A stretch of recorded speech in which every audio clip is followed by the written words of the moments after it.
Top quality और consistent performance के लिए सिर्फ सिल्वर पंप नाम याद रखना। लेकिन इस बीच एक बड़ी खबर आ रही है। नेतन्याहू की ईरान के लोगों से अपील है। इजराइल और ईरान सच्चे दोस्त रहे हैं, अब आपके लिए समय आ गया है। नेतन्याहू कह रहे हैं ईरानी लोग आजादी का झंडा लहराएं। नेतन्याहू एक तरह से एक खुली अपील कर रहे हैं ईरान के लोगों से कि आजादी के लिए खड़े हो जाइए। तो इसे नेतन्याहू की तू डाल डाल में पात पात वाली स्ट्रैटेजी कह सकते हैं। एक तरफ तो वो इजराइल की तरफ से लगातार ईरान पर बमबाजी करवा रहे हैं, वहीं दूसरी तरफ ईरान जहां काउंटर अटैक कर रहा है उसमें वो वहां पर इजराइल में रहते हुए ये कह रहे हैं कि ईरान के लोगों आज़ादी का झंडा उठाइए। और अगर ऐसा हो जाता है तो जिस बात की संभावना लगातार हम व्यक्त कर रहे हैं कि कभी भी तख्ता पलट हो सकता है, तो क्या उसकी पॉसिबिलिटी और होगी, इस पर बात करें उससे पहले एक बड़ी खबर। ईरान इजराइल जंग में मस्क की एंट्री हो गई है। ईरान के लोगों को स्टारलिंक मिलेगा। ईरान ने इंटरनेट पर रोक लगा दी है। संभावित बगावत पर इंटरनेट बंद किया गया है। मस्क ने इंटरनेट देने का फैसला किया है। देखिए, ये होता है अमेरिका में डोनाल्ड ट्रंप और मस्क की दोस्ती जब खत्म होती है तो कैसे एक बदला लेने का एक नया तरीका एलॉन मस्क ने निकाला है। लेकिन क्या ये बदला लेने का तरीका है या इसके पीछे कोई हिडन एजेंडा है, इसको भी हम अपने एक्सपर्ट से समझेंगे। ये देखिए, हम आपको एक्सपर्ट पोस्ट एलॉन मस्क का दिखा रहे हैं जिसमें ईरान इजराइल जंग के बीच एलॉन मस्क की एंट्री हुई है। ईरान के लोगों को स्टारलिंक मिलेगा, इस बात का दावा उन्होंने अपने एक्स पोस्ट में किया है। इंटरनेट को लेकर उन्होंने बहुत सारी जानकारियां दी हैं। ईरान युद्ध में मस्क की एंट्री के मतलब क्या है, अब इस खबर को आप समझिए। मैं थोड़ा आगे आ जाती हूँ और आपको बताती हूँ कि आखिर इसमें ईरान में सरकार ने इंटरनेट सस्पेंड किया तो उसमें अब आगे मस्क क्या करने वाले हैं। मस्क ने स्टारलिंक इंटरनेट एक्टिव किया है और ईरान के लोगों के वो साथ हैं, वो ये कहते नजर आ रहे हैं। खबर के मायने इसके क्या हो जाते हैं, ईरान में सत्ता परिवर्तन चाहता है अमेरिका, लेकिन ईरानी जनता के साथ होने का यूएस दावा कर रहा है। लेकिन यूएस के स्टेटमेंट ऐसे लगते नहीं है। डोनाल्ड ट्रंप का खास तौर पर वो स्टेटमेंट जिसमें वो ये कह रहे हैं कि डील करो नहीं तो और बड़ी जंग के लिए तैयार हो। नेतन्याहू ने भी सत्ता परिवर्तन की अपील की है। हम सीधे रुक कर रहे थे ए कमोडोर अशमिंदर सिंह बेल सर का। सर ये बताइए, तू डाल डाल में पात पात, अभी तो मैं इजराइल और ईरान के संदर्भ में कह रही थी, लेकिन मुझे तो ऐसा लग रहा है कि ये ट्रंप और मस्क का एक अलग ही एजेंडा नजर आ रहा है इस युद्ध में। प्रीति, हम इसको ऐसे भी देख सकते हैं जैसे आप बता रहे हैं कि स्टारलिंक में सैकड़ों सैटेलाइट्स हैं और जिससे जीपीएस और दूसरे services, navigation services, positioning services में मदद की जा सकती है। लेकिन अगर हम इसको दूसरी तरीके से देखें, अगर ईरान इसका इस्तेमाल करता है और उस पर करप्ट सिग्नल्स चले जाते हैं तो सोचिए ईरान के वेपन सिस्टम्स का क्या होगा। जो दूसरी चीज आपने बताई थी वो बहुत महत्वपूर्ण थी। ये क्या अमेरिका को वो ट्रस्ट कर सकता है ईरान? क्या अमेरिकन कंपनीज को वो ट्रस्ट कर सकता है? मुझे नहीं लगता। सर माफ करिएगा, दरअसल हम अपने दर्शकों को इसका कॉन्टेक्स्ट बता दें। थोड़ी मिसअंडरस्टैंडिंग दिख रही है यहाँ पे। दरअसल मस्क जो ये स्टारलिंक की सुविधा दे रहे हैं, यहाँ पर Donald Trump, America, Israel, Elon Musk सब एक साथ हैं और ये ईरान की सरकार के सपोर्ट में नहीं है।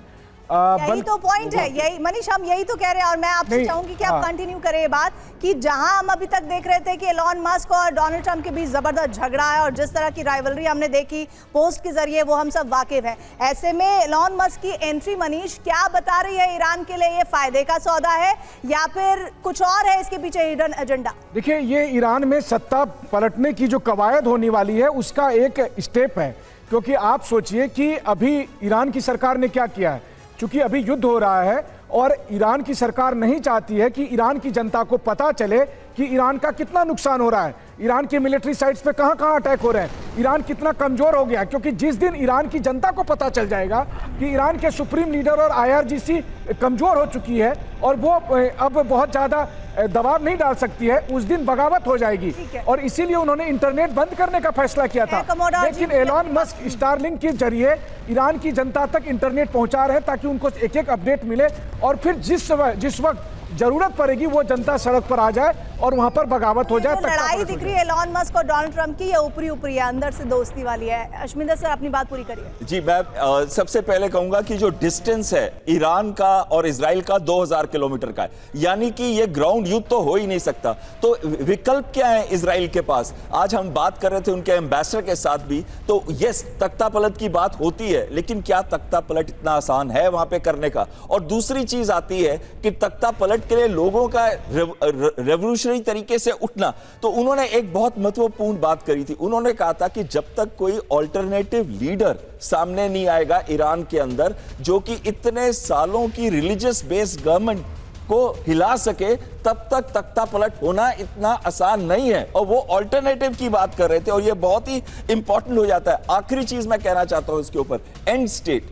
कोई भी वॉर का अगर आपको एंड स्टेट क्लियर नहीं है, और एंड स्टेट जो एक बात वो कह रहे थे वो ये था कि चाहते हैं कि लॉन्ग टर्म पीस हो, तो लॉन्ग टर्म पीस तो खमैनी के साथ कभी भी नहीं हो सकती है। इसी वजह से तख्ता पलट था। लेकिन मेरा जो पॉइंट है वो ये है कि भारत को, जब भारत ने पाकिस्तान के साथ ऑपरेशंस अभी रिसेंटली किए थे, हमने उस समय कह दिया था कि हमारा एम अचीव हो गया। जब हमने 9 टेरर टारगेट्स को, हमारा एम बहुत क्लियर था, हमारा एंड स्टेट बहुत क्लियर था, इसलिए हम निकल पाए उस युद्ध से। नहीं तो आज तक रशिया नहीं निकल पाया, इजराइल गाजा से नहीं निकल पाया। कहना चाह रहे हैं कि ईरान का जो एम है वो बहुत क्लियर नजर नहीं आ रहा है, और उस एम को वो अचीव कैसे करेगा ऐसे वक्त में जब IRGC के जो टॉप लीडर्स हैं उनका खात्मा हो चुका है, आर्मी के टॉप लीडर्स का खात्मा हो चुका है, न्यूक्लियर साइंटिस्ट का खात्मा हो चुका है, एक बड़ा जो बैकबोन सपोर्ट था वो पूरी तरह से टूट चुका है ईरान के लिए। ऐसे में समझना होगा कि आखिर अब ईरान क्या करेगा। एक बड़ी खबर आ रही है, IDF का ईरानी डिफेंस सिस्टम पर अटैक हुआ है।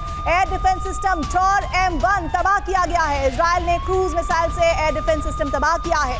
ये बड़ी खबर आप तक पहुंचा रहे हैं। ये स्क्रीन पर जो तस्वीरें आप देख रहे हैं, दरअसल IDF का ये ईरानी डिफेंस सिस्टम पर जो अटैक हुआ है उससे जुड़ी हुई हैं। ये air defence system Tor M1 तबाह होने की है। इजराइल ने क्रूज मिसाइल से एयर डिफेंस सिस्टम को तबाह किया है।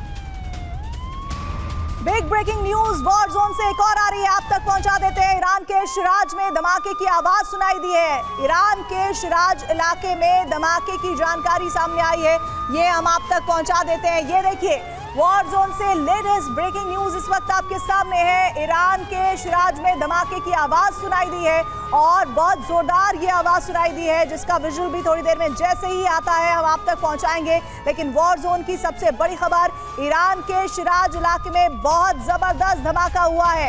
इजराइल ने एक बड़ा धमाका अंजाम दिया है ईरान के शिराज इलाके में। एक और बड़ी खबर इस बीच जानकारी ये मिल रही है कि अमेरिका, फ्रांस, ब्रिटेन को ईरान की बड़ी चेतावनी। मिडिल ईस्ट में अमेरिकी बेस दहलाने की वार्निंग जारी की गई है। इजराइल के मददगार देशों पर हमला करेगा ईरान। जो इजराइल की मदद करेगा वो ईरान का दुश्मन है। अरब सागर और लाल सागर में जहाजों को टारगेट करेगा ईरान। ये बात कहता हुआ इस वक्त ईरान नजर आ रहा है। मैं सीधे रुख कर लेती हूँ group captain DK Pandey sir का।